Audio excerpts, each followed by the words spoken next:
साथियों, रामलला जी आज पूरे देश को आशीर्वाद दे रहे हैं।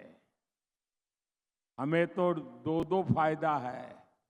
एक तरफ भगवान जगन्नाथ जी के आशीर्वाद और दूसरी तरफ रामलला जी के आशीर्वाद। साथियों, यहां राज्य भाजपा भी ओडिया भाषा, ओडिया संस्कृति के प्रति समर्पित है। ऐसा कोई बेटा या बेटी जो उड़ीसा की मिट्टी से निकला हो, यहां की संस्कृति को समझता है, भाजपा का यहां का मुख्यमंत्री बनाना तय है। आपका अपना मुख्यमंत्री बनेगा। और मैं तो यहां आया हूं आपको 10 जून को भाजपा की सरकार के मुख्यमंत्री के शपथ समारोह का निमंत्रण देने के लिए, आपको भुवनेश्वर निमंत्रण देने के लिए आने के लिए मैं आपके पास आया हूं। साथियों, कल देश ने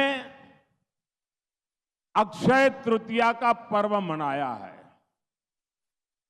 ओडिशा का अक्षय तृतीया से बहुत विशेष संबंध है।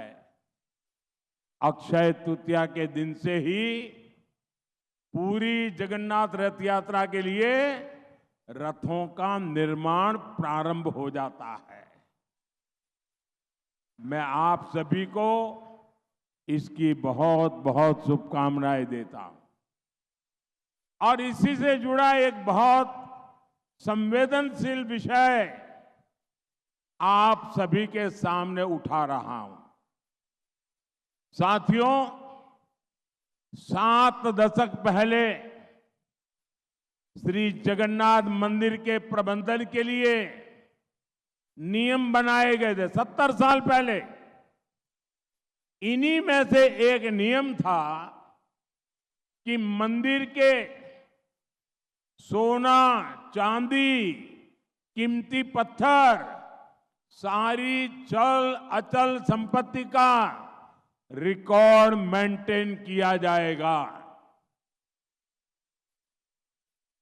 इसके बाद श्री रत्न भंडार में रखे कीमती सामानों की एक सूची तैयार की गई थी।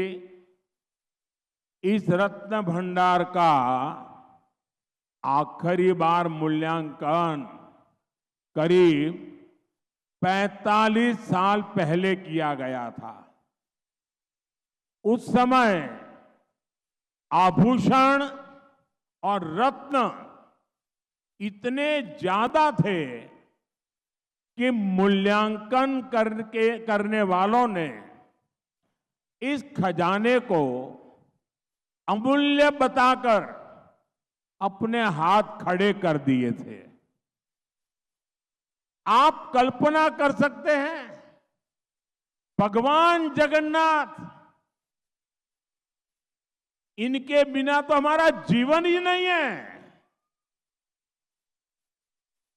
अरे जगन्नाथ है तो जीवन है। अब भगवान जगन्नाथ के यहां कितने आभूषण थे, कितनी संपत्ति थी।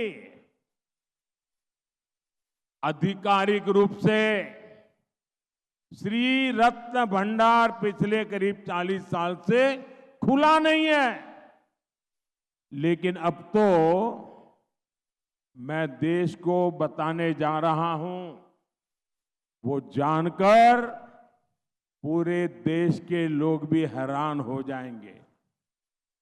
श्री जगन्नाथ मंदिर के श्री रत्न भंडार के गर्भगृह के आंतरिक कक्ष की चाबियां पिछले 6 साल से लापता है।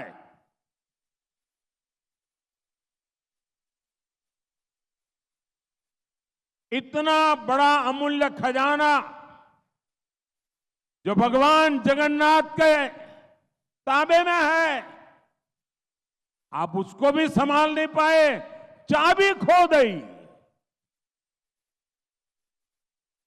आप मुझे बताइए, मेरे उड़ियावासी, आप जरा बताइए, मेरे तो दिल को चोट पहुंची है।